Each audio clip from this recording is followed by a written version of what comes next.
Bonjour à tous, nous sommes aujourd'hui en direct du Parc Floral de Paris où nous sommes accueillis et guidés par Émy Larue. Bonjour Émy. Bonjour, Donc bienvenue. Émy est guide conférencière à la ville et aujourd'hui elle se propose de nous présenter les dahlias du Parc Floral. Et merci d'avance. Merci à vous et bienvenue tout le monde. Nous sommes au fin fond du Parc Floral, donc c'est un coin qui est un peu caché après le pinède. Donc il faut persévérer, il faut aller jusqu'au fond en direction de l'aire de jeu des enfants. Vous allez les entendre d'ailleurs. Et dans 3 sections, 3 collections de plates-bandes, vous avez des fleurs époustouflantes avec une grande diversité de couleurs, de tailles, de formes et de toute beauté. Alors là, à côté de moi, vous voyez la taille par rapport à ma main, c'est presque la taille d'une assiette. Certaines de ces fleurs sont tellement grandes dans la variété décorative. Il y a aussi d'autres formes qui sont plus petites, des espèces botaniques. Et ici, dans cette section 2 et 3, vous avez un conservatoire de la dahlia. Alors ça commence dans les années 70 au Parc de Sceaux, au sud de Paris. Et ensuite, ça a été intégré au sein du Parc Floral dans les années 80, en 88. À partir de ce moment-là, il y a également un concours pour les plus belles dahlias qui mettent ensemble le travail des amateurs et des professionnels. Et justement, ce concours a lieu vendredi prochain et on va terminer parmi les plus beaux espèces où vous pourrez vous-même venir voir et même juger les fleurs. Alors, pour le plaisir des yeux, on va se déplacer un petit peu dans cette section conservatoire pour que vous voyez justement l'étendue de ces fleurs. Alors, une des raisons pour lesquelles les dahlias ont tellement de variétés et de variations, c'est que la majorité des espèces mammales, végétales, etc., vous avez 2 chaînes d'ADN, alors que les dahlias, ils en ont 8, ce qui donne beaucoup plus de brassage de matière génétique pour en créer des formes petites et rondes, ce qu'on appelle pompons ou balles, des formes cactus, des formes décoratives, certaines fleurs qui sont même fourchues sur l'extrémité, comme ici, avec ces tons de couleurs. Alors cette grande diversité, ça veut dire également que les fleurs sont moins stables, ce qui fait qu'on peut avoir au sein d'un même bouquet une fleur qui va changer de couleur ou qui va en avoir certaines qui sont plus claires, d'autres qui sont plus soutenues. Et avec une perfection, parfois on a l'impression que c'est même une fleur artificielle. Alors il y a énormément d'abeilles également qui sont venues butiner ces belles fleurs. Alors sur les variétés cactus et dentelles comme nous avons ici, il faut attendre justement que la fleur s'ouvre davantage avant d'avoir accès à cette partie centrale où vous avez les vraies fleurs. Et il est entouré de ce qu'on appelle des ligules. Alors le chef jardinier, monsieur Kinbluski, très gentiment m'a confié une fleur que je vais disséquer pour vous montrer de quoi je parle. Alors, autrefois, on appelait ça une fleur composée parce qu'il est composé de vraies fleurs au centre, comme les marguerites, et les dahlias en fait partie, et de fausses fleurs sur les bords. Et les fausses fleurs, donc c'est avec justement une espèce de tube sur la partie centrale qui s'attache pour former le corolle, avec des vraies fleurs ici, avec tous les organes sexuels, mâles et femelles, et les fausses sur le bord, tout autour. Donc ce ne sont pas des pétales proprement dit, mais des ligules, grâce à cette petite tube au bord. Très bien. Et donc la fleur, c'est vraiment la partie centrale. La vraie fleur, enfin la vraie fleur, elle est composée des 2 parties. D'accord. Vraie fleur, fausse fleur. Et est-ce que c'est le cas aussi sur ces variétés-là? Tout à fait, exactement. Vraie fleur au centre et ligules tout autour. Alors, voilà, les ligules, ça sert justement à attirer aussi les pollinisateurs, parce que comme la petite fleur, vraie fleur, est assez petite, eh ben, ces pétales attirent l'œil. Que ce soit les papillons ou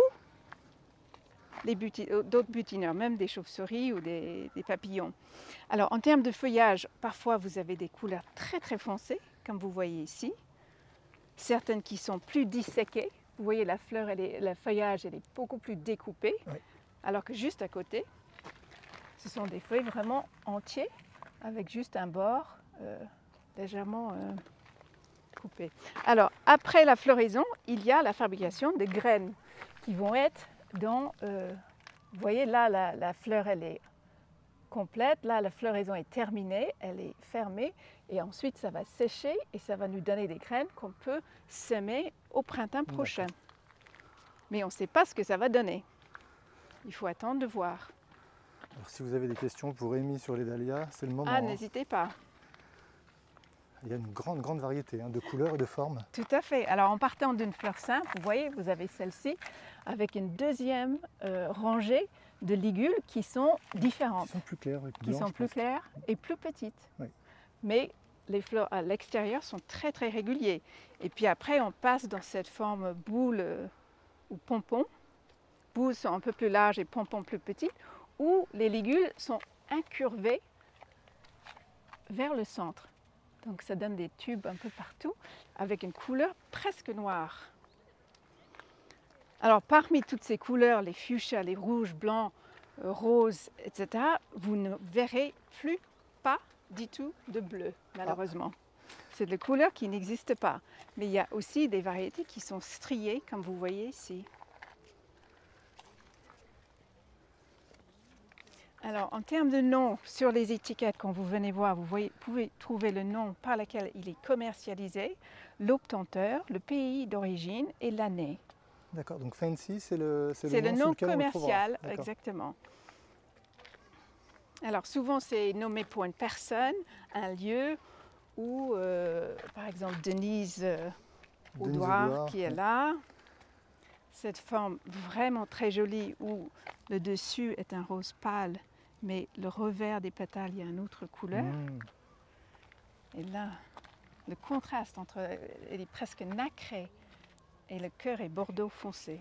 On a quelqu'un qui nous demande comment ne pas se tromper pour identifier un dahlia par rapport à une autre fleur, vu que les formes sont très différentes. Comment on peut être sûr que c'est un dahlia? Alors, les dahlias, une des particularités, c'est que vous avez des tiges qui sont creuses. Alors, sans le couper en deux, c'est difficile de me croire, mais je vous prie de me croire que les tiges sont creuses. Et ça donne un aspect, enfin, quand on les touche, etc., on voit que c'est assez fragile. Donc, il faut... C'est une des caractéristiques. Le feuillage qui est là, c'est une plante, qui est dentelée légèrement. Ce qu'on appelle bulbeuse à tort, c'est une tubercule. Donc pour les planter, vous n'allez pas avoir une plante en motte, enfin vous pouvez l'acheter en terre, mais la majorité des tubercules sont vendus au début du printemps dans un sachet et ça ressemble à quelques pommes de terre tout attachées. Et vous mettez ça dans la terre et ensuite la végétation va démarrer. Mais effectivement, vous avez des variétés de fleurs. Là, vous pourrez dire, ah, c'est une camélia. À d'autres fois, il y en a certaines qui ressemblent à des nymphéas. Cette variété avec les pétales très découpés, les dentelles et les cactus. Mais pour moi, la clé d'identification vient vraiment des boutons floraux. Vous voyez les sépales qui les entourent. Là, les sépales sont complètement fermés. Oui. Là, elles se déploient. Et là, la fleur, elle est sur le point d'éclater. Oui. Et en général, sur les tiges, enfin, c'est commun d'avoir 2 ou 3 fleurs par tige. Donc c'est drôle parce que quand même, pour l'instant, les indices pour reconnaître un dahlia, c'est surtout d'autres éléments que la fleur elle-même. Bah, là, pour l'instant, on n'a pas encore de fleurs exactement, mais on voit bien la tige, il y a une certaine transparence aussi. C'est un vert plus tendre ici. Est-ce qu'on a une idée du nombre de variétés différentes de dahlias? Alors, en termes d'espèces, il y a une quarantaine d'espèces. Et en termes d'hybrides qui ont été créés, il y a des milliers. Il y a des milliers et des milliers, parce que c'est une plante qui est très ancienne. En fait, ça a été trouvé au Mexique, début XVIe siècle. D'accord. Les conquistadors espagnols les ont remarqués. C'est sud-américain? Oui, Amérique centrale, Mexique et Colombie. Et donc, il a été remarqué, et c'était une plante que les indigènes, les Aztèques, utilisaient pour nourrir leurs animaux et se nourrir soi-même. Donc il a été amené sur l'île Bourbon, c'est arrivé en France au début du XVIIIe siècle, sans grand succès. Ensuite, ça a été passé dans les jardins botaniques à Madrid, après à Kew Gardens, après au Jardin des Plantes. Et c'est vraiment 18e mais surtout 19e siècle où ça va exploser, non pas comme une plante comestible, mais une plante décorative, justement pour ses qualités époustouflantes. Alors là, dans la section où nous sommes actuellement, on voit bien que ça ne ressemble en rien de tout ce qu'on a déjà vu. Vient de voir, oui, absolument. Et donc là, c'est très étoilé, c'est un type de fleur, la forme de fleur qu'on appelle orchidée. Et on voit bien que les pétales se referment presque sur lui-même, avec les vraies fleurs au centre et les ligules tout autour, avec un contraste entre le jaune et le bordeaux qui est vraiment remarquable. Bordeaux très foncé. Et ça fait penser justement à une petite orchidée étoilée, un peu sauvage. Alors, en l'occurrence, j'ai rarement vu autant d'abeilles qu'aujourd'hui. Il y en a partout. Il y a beaucoup d'abeilles. Les dahlias plaisent beaucoup aux abeilles. Et puis ici, vous avez encore une autre forme qu'on appelle anémone. Donc là, on a les ligules qui sont très réguliers tout autour. Et les vraies fleurs sont à l'intérieur de ces petits tubes de fleurs. Il y a une autre variété où elles sont plus ouvertes. Quelle diversité.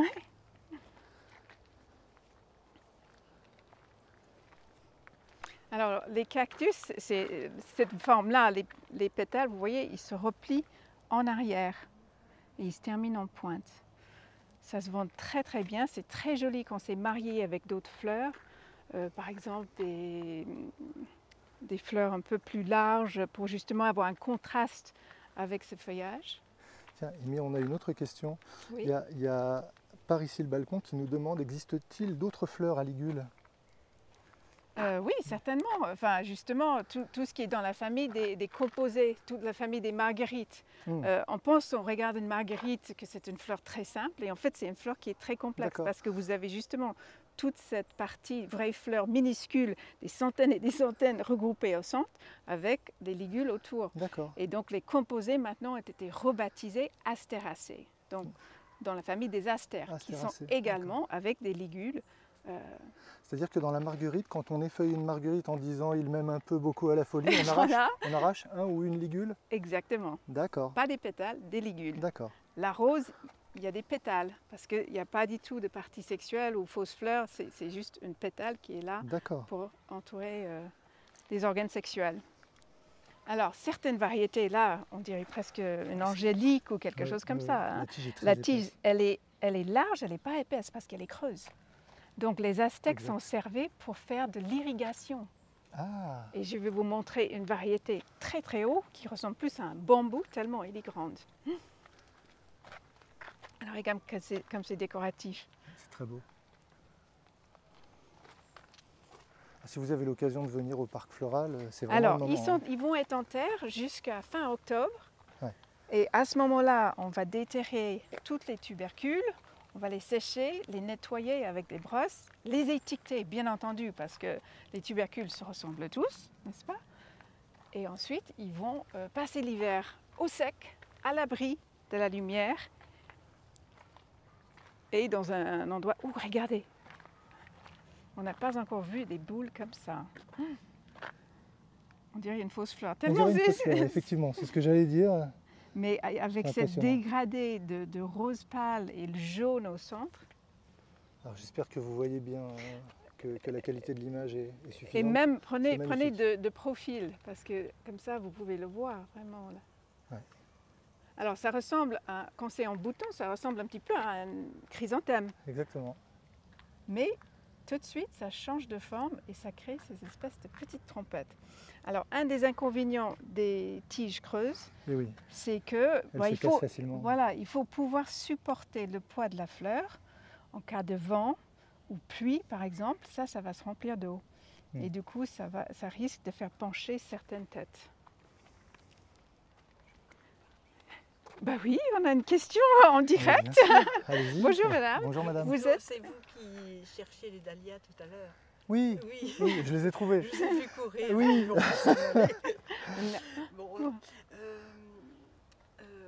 Donc on arrive après la fin du concours. Non, le concours c'est vendredi. Alors la question, oui, c'est je vendredi. pensais que C'est c'était- ce vendredi. Donc effectivement, ils ont arrêté de collectionner les votes. D'accord, c'est ça alors. Mais vous pouvez toujours En sélectionner attendant le qu'Amy, vôtre et voir qui va réponde gagner. à la dame qui est magnifique. utilisatrice Chaque du année, parc. c'est un vrai bonheur. Tant mieux. Je vous invite à poser d'autres questions. Alors, on continue. Il y a quelques variétés botaniques qui sont placées ici. Avec une fiche, on voit bien son lieu d'origine, une photo avec justement, là on peut le voir pour du vrai, 10 hectares, et on voit bien que le feuillage est très découpé. Oui. Et justement, on peut partir par exemple de certaines de ces variétés botaniques pour créer des nouveautés, juste en cherchant à capter ce feuillage découpé ou un feuillage qui est plus foncé, etc. C'est des caractéristiques qui vont ressortir ou pas dans les nouvelles créations. Et donc là, c'est la fameuse Coccinia, qui est le dahlia rouge écarlate par excellence. On voit un certain dégradé dans les couleurs un peu plus orangées là, plus rouge là, plus rouge. Selon le soleil, selon le sol, selon le temps. En fait, il y a des dahlias qui sont très susceptibles aux conditions climatiques, etc. Donc ils peuvent changer même le même bulbe que vous le plantez ici ou là et avoir une légère différence. Voilà, et là on voit bien qu'en vieillissant, la couleur devient de plus en plus claire. Et donc il a gagné ce nom, la dahlia écarlate, parce que justement il a cette couleur rouge écarlate comme l'insecte, le cochenille qu'on cherchait en Amérique centrale pour le fameux rouge carmen. Alors, donc là, on quitte le deuxième espace. On quitte le deuxième, la partie conservatoire. Là, vous pouvez voir. Donc, la ville de Paris a tellement de dahlias qui ne peuvent présenter que presque un tiers de leur collection. Donc, ils changent ce qui est présenté d'une année à une autre.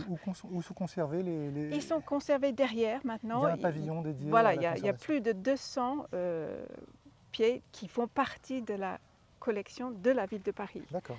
Dont une partie qui est présentée ici. Et ensuite, et dans cette collection, vous avez aussi des dahlias qui ont gagné des premiers prix auparavant dans le fameux concours. Impressionnant. Donc, section 2 et 3, et ensuite section 1 avec le concours. Mais avant de parler du concours, on va regarder ce géant. Ça, c'est un dahlia, ça Alors, regardez. C'est immense. Exactement. Par rapport à moi, je me recule. Regardez, vous pouvez avoir l'échelle. C'est très impressionnant. C'est difficile de dire que c'est un dahlia et non pas un bambou ou quelque chose comme ça, parce que quand on voit autant de feuillage et ces tiges centrales, alors ils sont attachés. On voit bien qu'il y a un tuteur, un tuteur en fer ou en bambou pour ensuite attacher les tiges.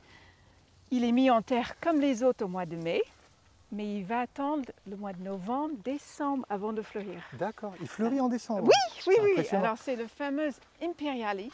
C'est un très joli fleur qui ressemble un petit peu à un cosmos rose pâle, étoilé. N'oubliez pas Imperialis. Hein. Et à venir voir en fleurs en novembre-décembre. Voilà, avant Noël, venez voir et ensuite il va être protégé pour l'hiver. Et on voit bien ces très jolies fleurs. Alors cette variété, on n'a jamais pu le croiser avec d'autres dahlias parce que quand les autres sont en fleurs, ici il n'y a pas de fleurs. Forcément. Et au mois de décembre, les autres ils ont terminé là. Alors ça, les gens qui regardent ne peuvent pas voir, mais moi j'ai touché les tiges, effectivement elles ont aussi la particularité, on sent bien qu'elles sont creuses. Creuses, et puis donc quand je vous disais qu'ils utilisaient pour l'irrigation, vous imaginez bien que ça fait un tuyau. De l'eau peut couler dedans. Alors juste de l'autre côté, vous avez encore quelques espèces botaniques qui viennent d'être mises en honneur. Donc n'hésitez pas à vraiment passer du temps et à voir les fiches que l'équipe de M. Kimblutsky a mis en place. C'est vrai, parce que tout ça, ce ne serait pas possible sans les une équipe de jardiniers passionnés et compétents. Tout à fait. Alors maintenant, Massif 1, qui est ici, on voit bien que cette année, vous avez 83 participants dans le concours qui viennent de 7 pays différents. Et c'est le 33e concours international, on peut dire, qui aura lieu ce vendredi. Alors, les votes à partir du fin août jusqu'au mi-septembre, en fait, vous avez des bulletins qui sont placés ici pour que le public puisse D'accord. choisir. Alors moi, Alors je crois que le vote du public s'est arrêté hier, c'est ça. c'est ça. Mais je peux vous montrer une de ces fiches C'est le justement. trop tard, mais c'est bien, c'est-à-dire que maintenant vous êtes prévenus et vous pourrez venir l'année prochaine. Pour l'année prochaine, exactement. Et en fait, on vous demande de choisir vos 3 préférés. 1, 2, D'accord. 3 dans l'ordre. Parmi ceux qu'on va voir. Cette année, c'est 83. Peut-être Mhm. l'année prochaine, il y aura 100. Je ne saurais vous dire. En tout cas, vous les classez dans l'ordre de votre préférence. Ensuite, vous mettez votre nom, adresse, numéro de téléphone.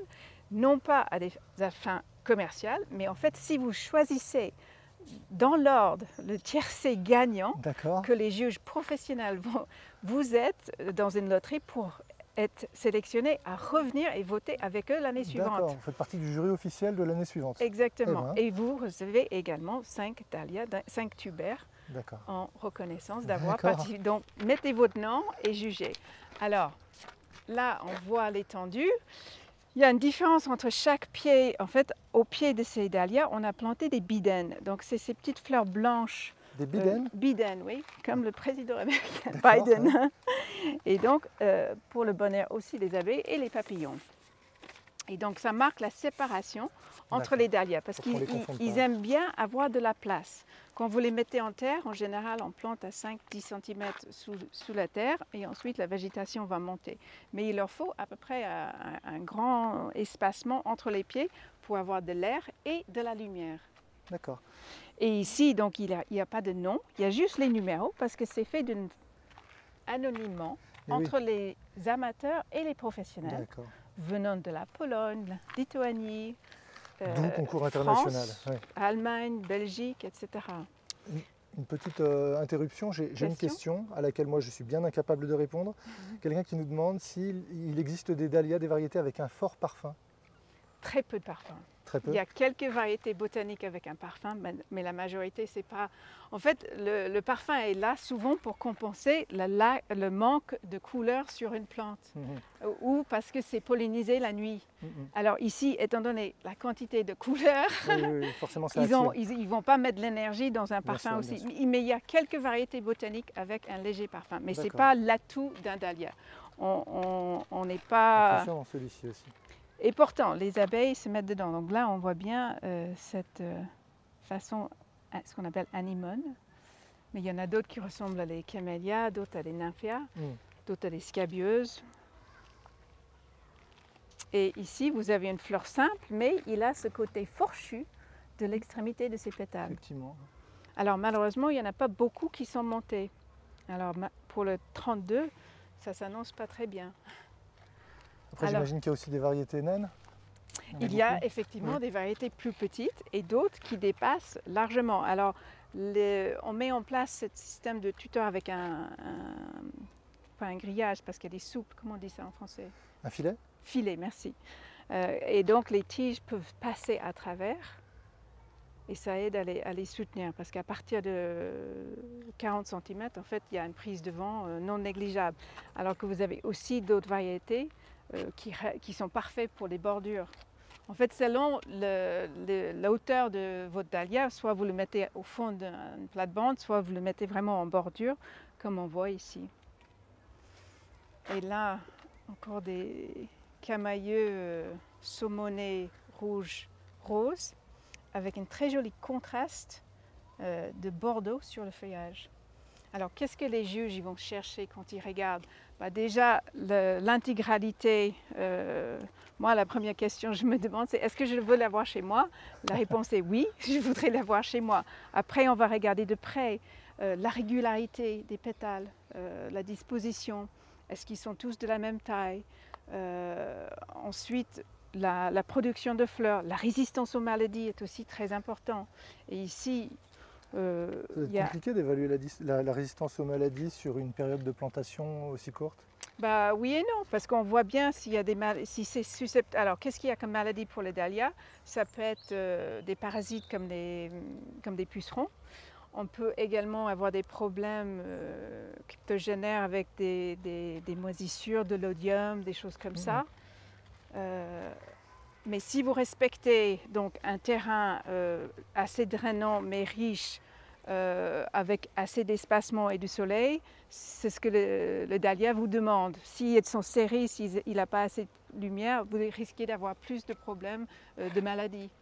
Pareil pour l'arrosage, on arrose toujours au sol et pas les feuillages pour éviter l'humidité sur ces... Effectivement, on voit encore le contraste entre les feuilles qui sont très très sombres et des feuilles qui sont beaucoup plus claires. Enfin, des fleurs qui sont très claires. Bah là, en fait, elle vient d'éclore. Ouais. Et en vieillissante, en fait, la couleur va changer un petit peu. Elle s'éclaircit comme l'écarlate qu'on avait tout à l'heure. Exactement. Alors là, rouge Coca-Cola. Ah, les papillons et les abeilles adorent, hein. On ne voit que ça.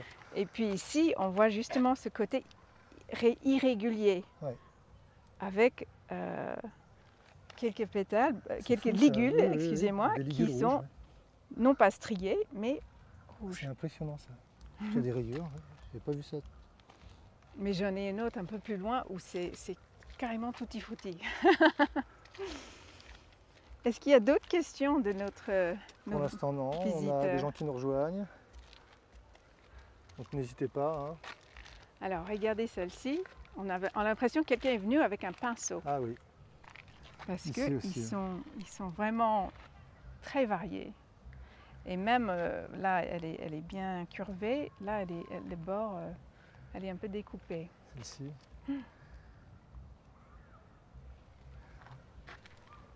Mais moi, je trouve ça charmant. Ouais. Parce que justement, on a l'impression d'avoir un bouquet de...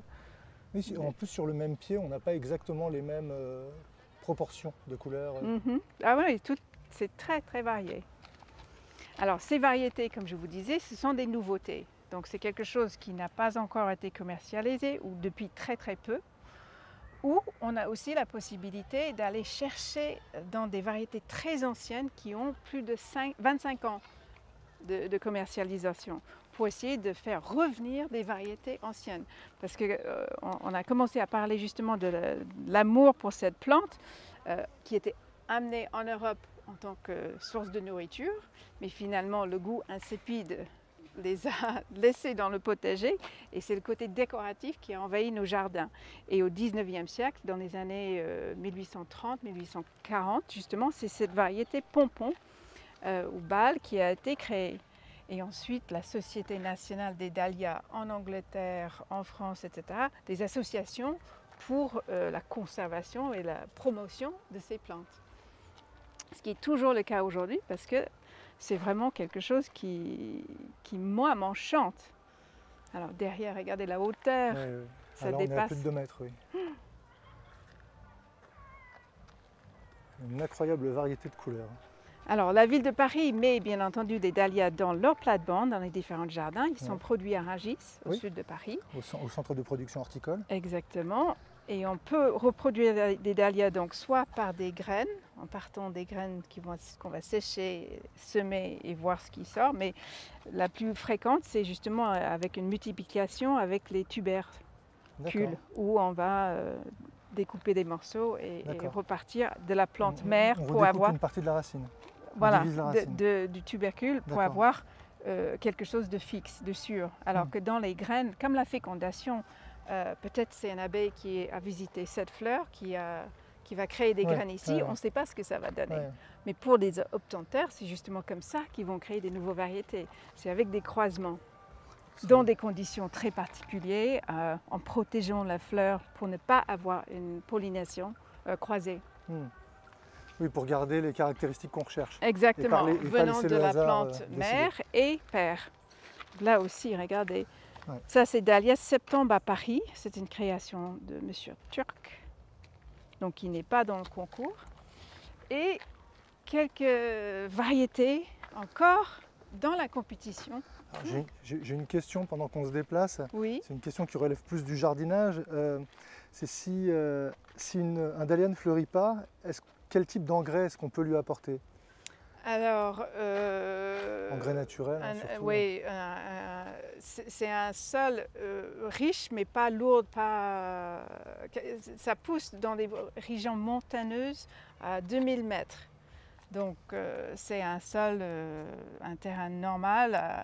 Alors c'est dommage que le chef jardinier il n'est pas ici pour nous dire. Ah, pour moi, c'est un engrais organique au démarrage de la végétation pour prolonger votre floraison, également de les nourrir. Parce que là, vous pouvez avoir des fleurs jusqu'au mois de novembre, s'il ne fait pas trop froid. Mais il faut leur donner un engrais naturel bien décomposé, hein? Pas de compost cru, pas de... Bien sûr. Parce qu'on ne veut pas non plus avoir les champignons. Ce qui est intéressant, c'est quand on vient au parc floral, finalement on croise des collègues jardiniers. On peut toujours leur poser la question, hein. C'est des professionnels qui ont une grande maîtrise du sujet. Tout à fait. Tout à fait. Alors à partir de vendredi, cette section va être fermée pour la majorité de la journée pour le concours avec ces juges journalistes et professionnels de la Dahlia. Et ensuite, il y aura les étiquettes pour vous montrer qui a gagné. Ayant sélectionné. Les résultats seront d'ailleurs connus directement vendredi, je crois. Ah, sur le site de la ville. Sachez que nous, sur Insta, si on a les résultats au bon moment et qu'on a les photos avec, on postera une story avec les résultats. Génial. Avec les plantes qui auront gagné les prix. Bon. Écoutez, c'est parfait. Eh bien, Amy, je crois qu'on a fini. On a fait un tour, oui. Merci beaucoup pour cette balade qui était passionnante, tant pour les fleurs que pour les explications. Je vous invite tous à regarder sur Que faire à Paris, puisque le programme de la nature à Paris ne s'arrête jamais. Donc là, on est en cours de mois de septembre et je crois que la majorité des animations sont déjà bouclées, victimes de leur succès. Maintenant, on travaille sur le programme d'octobre que vous pourrez bientôt consulter sur la fiche Que faire à Paris du programme nature.